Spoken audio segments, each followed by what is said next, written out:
Class 9-এর তোমাদের যে রায় Martin প্রশ্নবিচিত্র আছে 2024 সালের, যে নতুন বেরিয়েছে, সেই প্রশ্নবিচিত্রার প্রথম পর্যায়ক্রমিক মূল্যায়নে যে স্কুলগুলো পরীক্ষা হবে সেই সমস্ত স্কুলগুলোর ভিডিও পাওয়ার জন্য তোমরা কিন্তু চ্যানেলটা সাবস্ক্রাইব করে রাখো এবং পাশ থেকে বেল আইকনটি প্রেস করে রাখো। আমরা প্রথম যে স্কুলটা কমপ্লিট করবো সেটা হচ্ছে কি বাংলা বিষয়ের বালুরঘাট গার্লস হাই স্কুল। এই স্কুলটা কমপ্লিট করব। তো আমরা আগেই কিন্তু অলরেডি 9-এর সিলেবাস দিয়ে দিয়েছি যে প্রথম পর্যায়ক্রমিক মূল্যায়নে কোন কোন অধ্যায়গুলো পরীক্ষা হবে, বা তোমাদের গল্প, কবিতা, নাটক, প্রবন্ধ, ব্যাকরণ কী কী পরীক্ষা হবে আমরা কিন্তু অলরেডি দিয়ে দিয়েছি। তো আমরা কি করব, এবারে প্রশ্নবিচিত্রগুলো সলভ করব। 1 নম্বর স্কুলের প্রথম যেটা আছে বাংলা বিষয়ের সঠিক উত্তরটি বেছে নিয়ে লেখো। 1-এর দাগে 1 দিয়েছে, দেখো ভাটার শোষণ আহরণ করে। এখানে ভাটার শোষণ আহরণ করে 4টে অপশান দিয়েছে, দেখো জোয়ারের জল, ভাটার জল, স্রোতের প্রবল প্রাণ আর সমুদ্রের জল। এটা কিন্তু হবে গয়েরটা, স্রোতের প্রবল প্রাণ। ঠিক আছে, তাহলে ভাটার শোষণ আহরণ করে কি স্রোতের প্রবল প্রাণ। এবার দেখো 1 থেকে 2-টা পথ হইল হারা, কারণটা কি হবে, যে না পাই দেখিতে কেহ রবির কিরণ, চারি মেঘে জল দেয়, চারি মেঘে বরিশে মুষলধারে জল, জলে মহি একাকার। তাহলে কি হবে, জলে মহি একাকার। ঘরটা হচ্ছে কি জলে মহি একাকার হবে, পথ হইল হারা। 1-এর দাগে 3-এর দেখো অতিথিরা খাওয়া দাওয়া করলো, খাওয়া দাওয়ার মধ্যে যে খাবারটা ছিল না সেটা কি ছিল না, মিষ্টি ছিল না। গ অপশন হচ্ছে কি মিষ্টি ছিল না। 1-এর দাগে 4 শকুন্তলার খোঁজ নিতে কোনো ড্যাশ তপবনে এলো না। শকুন্তলার খোঁজ নিতে কিন্তু কোনো দূত, ঘয়ের অ্যান্সার হচ্ছে কি দূত, কোনো তপবনে এলো না। 1-এর দাগে 5 দেখো দাম ছোট গল্পে কথক বক্তৃতা শেষ করেছিলেন কোন আহ্বান জানিয়ে। দাম ছোট গল্পে কথক বক্তৃতা শেষ করেছিলেন, এটা হবে তরুণদের জাগ্রত হতে বলে। তাহলে তরুণদের জাগ্রত হতে বলে কিন্তু দাম ছোট গল্পে কথক বক্তৃতা শেষ করেছিলেন।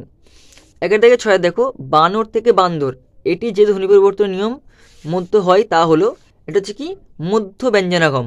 মধ্য ব্যঞ্জনাগম কি হবে, বানর থেকে বান্দর। তো মধ্য ব্যঞ্জনাগম দেখো আমি একটু বলে দিই তোমাদের।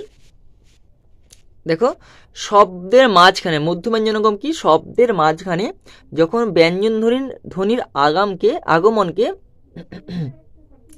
শব্দের মাঝখানে ব্যঞ্জন ধ্বনির আগমনকে মধ্য ব্যঞ্জনাগম বলবো। যেমন বানর থেকে বান্দর, এখানে দন্তেন থেকে দেখো দন্তেন দ হয়েছে, ঠিক আছে। আবার ইঁদুর থেকে ইন্দুর, ঠিক আছে। অম্ল থেকে অম্বল, এগুলো হচ্ছে কি মধ্য ব্যঞ্জনাগমের কিন্তু উদাহরণ, যেখানে কিন্তু শব্দের মাঝখানে ব্যঞ্জন ধ্বনির আগমনকে মধ্য ব্যঞ্জনাগম আমরা বলবো। ওকে, এবার চলে আসো আমরা এরপরেরটা দন্তবর্ণগুলি।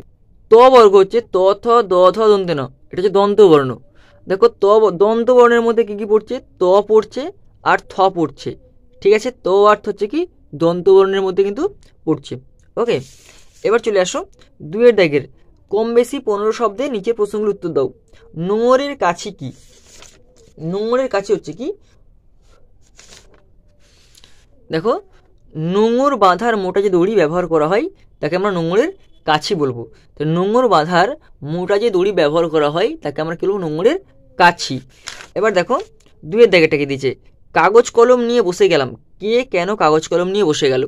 এটা কি হবে, এটা দেখো কাগজ কলম নিয়ে বসে গেলুম। দাম গল্পের কথক নারায়ণ গঙ্গোপাধ্যায় একটা পত্রিকার আবদার মেটাতে নিজের শৈশবের গল্প লিখতে কাগজ কলম নিয়ে বসে গিয়েছিলেন। তাহলে দাম যে গল্প, তোমার যে গল্পটা আছে সেই দাম গল্পের কথক নারায়ণ গঙ্গোপাধ্যায় একটা পত্রিকার আবদার মেটাতে নিজের শৈশবের গল্প লিখতে কাগজ কলম নিয়ে কিন্তু বসে গিয়েছিলেন। এরপরটা দেখো মোহাম্মদ শাহ কি, মোহাম্মদ শাহ হচ্ছে কি লিও তলস্তয়ের লেখা ইলিয়াস গল্পের ইলিয়াসের প্রতিবেশী হলেন মোহাম্মদ শাহ, যিনি বৃদ্ধ বয়সে ইলিয়াসকে আশ্রয় দিয়েছিলেন। তাহলে লিও তলস্তয়ের লেখা ইলিয়াস গল্পে ইলিয়াসের যে প্রতিবেশী ছিল সেই ইলিয়াসের প্রতিবেশী ছিল কে, মোহাম্মদ শাহ, যিনি বৃদ্ধ বয়সে কিন্তু ইলিয়াসকে আশ্রয় দিয়েছিলেন। এবার দেখো 2-এর 4 আংটি হাতে পেয়ে রাজা দুষ্মন্ত কেমন আচরণ করেছিল। এটা কি হবে, দেখো ধীবর বৃত্তান্ত নাটকে স্বভাবত গম্ভীর প্রকৃতির রাজা ছিলেন দুষ্মন্ত, কিন্তু আংটি হাতে পেয়ে মুহূর্তের জন্য সেদিকে বিহ্বলভাবে তাকিয়েছিলেন। তাহলে আংটি হাতে পেয়ে কিন্তু রাজা দুষ্মন্ত কিন্তু বিহ্বলভাবে সেই আংটির দিকেই তাকিয়েছিলেন। ওকে, এবার দেখো 5 দাগের ধ্বনি বিপর্যাস কাকে বলে, ধ্বনি বিপর্যাস কাকে বলে উদাহরণ দাও। আমরা বলে রাখি ধ্বনি বিপর্যাস আর ধ্বনি বিপর্যয় কিন্তু একই। যদি বিপর্যয় পড়ে যাও, বিপর্যাস পড়ে, তাহলে কিন্তু দুটো একই, সেম উত্তর। কী হবে এটা? চলিত বাংলায় উচ্চারণ দোষে, চলিত বাংলায় উচ্চারণ দোষে একই শব্দের অন্তর্গত দুটি ব্যঞ্জনধ্বনির পরস্পর স্থান পরিবর্তন করলে তাকে ধ্বনি বিপর্যয় বা ধ্বনি বিপর্যাস বলে। চলিত বাংলায় উচ্চারণ দোষে একই শব্দের অন্তর্গত দুটি ব্যঞ্জনধ্বনি পরস্পর স্থান পরিবর্তন করলে তাকে আমরা কি বলবো?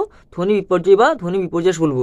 যেমন রিক্সা থেকে হবে রিস্কা, দেখো এখানে তালবেশটা পড়ে আছে, যখন বিপর্যয় হয়ে যাচ্ছে তখন কিন্তু তালবেশটা মাঝখানে চলে আসছে। বাক্স থেকে বাস্কু, বাতাসা থেকে বাসাতা, জানলা থেকে জ্বালানা।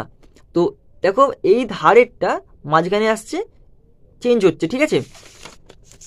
এবার চলে আসো অপিনীতি শব্দের অর্থ কি। অপিনীতি শব্দের অর্থ হচ্ছে কি? পূর্বে স্থাপন। অপিনীতি শব্দের অর্থ হচ্ছে কি? পূর্বে স্থাপন। অপিনিধাতি অর্থাৎ শব্দের আগে বসা বা আগে স্থাপন করা। ওকে, এরপর চলে আসো জগদম্বা শব্দটি কোন দুটি বর্ণের মিলনে সন্ধি হয়েছে? জগদম্বা যদি আমরা সন্ধি বিচ্ছেদ করি, দেখো জগৎ জগৎ যুক্ত অম্বু, এবার তো আর অ এই দুটো মিলে কিন্তু এখানে সন্ধি হয়েছে, ঠিক আছে। জগতের তো আর অম্বার হচ্ছে ও, এই দুটো মিলে কিন্তু এখানে সন্ধি হয়েছে। এবার দেখো সংস্কৃত ভাষায় কটি উপসর্গ রয়েছে? সংস্কৃত ভাষাতে মোট 20টি উপসর্গ রয়েছে। সংস্কৃত ভাষায় মোট 20টি উপসর্গ রয়েছে, যেমন কি পরা অপ সম নি, অব অনু নির দূর বি, অধি সু উত পরি প্রতি, অভি অতি অপি উপ আ। এই হচ্ছে মোট 20টা উপসর্গ রয়েছে সংস্কৃত ভাষায়। এটা কিন্তু খুব পরীক্ষার সময় আসে, পরা অপসমটা কিন্তু অনেক সময় চলে আসে। আমি জন্য একদম সুন্দর করে গুছিয়ে তোমাদের বলে দিলাম। ওকে, তো এইরকম পরপর ভিডিও পাওয়ার জন্য কিন্তু তোমার চ্যানেলটা অবশ্যই সাবস্ক্রাইব করে রাখো। এবার চলে আসে আমার 3 দাগের। 3 দাগের দেখো কী দিয়েছে? এক একটা জোয়ারের ঢেউগুলি ফুলে ফুলে ওঠে, এ তৈরিতে মাথা ঠুকে সমুদ্রের দিকে তারা ছোটে। এই যে লাইনটাই উদ্ধৃত অংশটির পরিচয় বা তাৎপর্য বুঝিয়ে দাও। দেখো এটা কী হবে? উদ্ধৃত অংশটি কবি অজিত দত্তের লেখা নোংর কবিতা থেকে নেওয়া হয়েছে। উদ্ধৃত অংশটি কবি অজিত দত্তের লেখা নোংর কবিতা থেকে নেওয়া হয়েছে। কবি দূর সমুদ্রে পাড়িতে যান, কিন্তু তটের কিনারে তার নৌকা নোঙরে বাঁধা পড়ে আছে। তাৎপর্য কি? প্রকৃতির স্বাভাবিক ছন্দেই জোয়ারের ঢেউগুলি তটের কাছে আসে, আবার ফিরে যায়। জোয়ারের ঢেউয়ে কবির নৌকার দোলায় কবি আশান্বিত হন। পর মুহূর্তেই কবিকে নিরাশ করে নোঙরের বন্ধনে আবদ্ধ নৌকায় ঢেউগুলি মাথা ঠুকে ফিরে যায় সমুদ্রের দিকে। কবি বুঝে যান জোয়ারের এই ঢেউ তার নোঙরের বন্ধনকে আলগা করতে পারবে না। জাগতিক বন্ধন উপেক্ষা করে স্বপ্নলোকে বিচরণ করা যে অসম্ভব, তা মুক্তি প্রত্যাশী কবির কাছে পরিষ্কার হয়ে যায়। এটা হচ্ছে মেন তাৎপর্য, ঠিক আছে।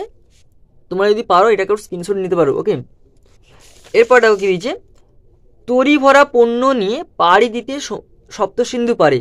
তরি ভরা পণ্য বলতে কবি কি বুঝিয়েছেন, আর সপ্তসিন্ধু পারে পাড়ি দেওয়ার কারণ কি? এটা দেখো,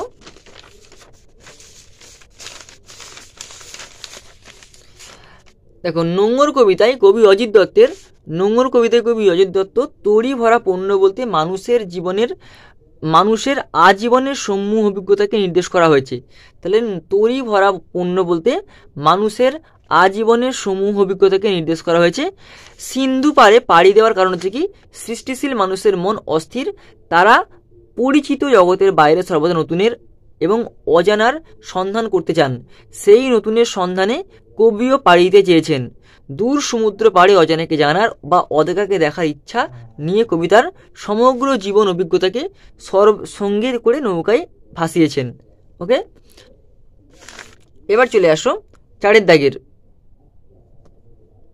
4 দাগে তো কি দিয়েছে? স্বর্গের দরজাতেও ঠিক ওই কথাই লেখা রয়েছে।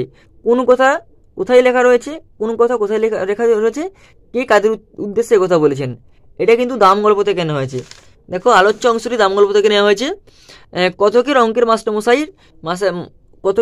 মাস্টারমশাইয়ের কথা মতো স্বর্গের দরজাতে লেখা ছিল, যে অঙ্ক জানে না এখানে তার প্রবেশ নিষেধ। এই লাইনটা কিন্তু লেখা ছিল, যে অঙ্ক জানে না এখানে তার প্রবেশ নিষেধ। আবার এই কথাটা গণিতবিদ প্লেটোর দরজাতেও কিন্তু লেখা ছিল। তাহলে এই কথাটা কারোর দরজায় লেখা ছিল? গণিতবিদ প্লেটোর দরজাতেও কিন্তু লেখা ছিল। আলোচ্য কথাটি গল্পকথক সুকুমারের স্কুলের অঙ্কের মাস্টারমশাইদের ছাত্রদের উদ্দেশ্যে বলেছেন। তাহলে আলোচ্য কথাটি গল্পকথক সুকুমারের স্কুলের অঙ্কের মাস্টারমশাই ছাত্রদের উদ্দেশ্যে একথা বলেছেন। এবার দেখো, আমি চমকে উঠলাম, কে চমকে উঠলেন, চমকে ওঠার কারণ কি? আমি চমকে উঠলুম, কে চমকে উঠলেন, চমকে ওঠার কারণ কি? দেখো, নারায়ণ গঙ্গোপাধ্যায়ের দাম গল্পের কথক সুকুমার চমকে উঠেছিল। নারায়ণ গঙ্গোপাধ্যায়ের দাম গল্পের কথক সুকুমার চমকে উঠেছিলেন। চমকে ওঠার কারণ কি? বাংলাদেশের এক প্রান্তের একটি কলেজের বক্তৃতা দিয়ে সকলকে অভিভূত করে যখন বাইরে আসে, তখন এক বৃদ্ধ তার সাথে দেখা করতে গিয়েছিলেন। বৃদ্ধের গলার স্বর শুনে তিনি চমকে উঠেছিলেন, কারণ সেই স্বর পূর্ব পরিচিত অঙ্কের মাস্টারমশাইয়ের অচেনা জায়গায় তার নাম ধরে ডাকার জন্য তিনি আশ্চর্যে চমকে উঠেছিলেন। ঠিক আছে, তাহলে 4 দাগে 2টা হয়ে গেল। এবার চলে আসি 5 দাগের। ভাদ্রপদ মাসে যেন পড়ে থাকা তাল, ব্যাখ্যা করো। 5 দাগ থেকে যে বড় প্রশ্নগুলো আছে এগুলো কিন্তু প্রচুর, এত তো মুখস্থ করা সম্ভব নয় বড় প্রশ্ন। তো সব কিছু বড় প্রশ্নগুলো মিলিয়ে ইম্পর্টেন্ট কটা বড় প্রশ্ন কিন্তু আমি এরকম চ্যানেলে দিয়ে দেবো। তো এইরকম পরপর তোমরা যদি ভিডিও পেতে চাও বা ভাব সম্প্রসারণ বা আর যেইগুলো লাগবে প্রথম পরীক্ষাতে, সমস্ত কিছু কিন্তু আমি দিয়ে দেবো। তো এইগুলো পরপর যদি তোমরা পেতে চাও তোমরা কিন্তু চ্যানেলটা সাবস্ক্রাইব করে রাখো। ওকে।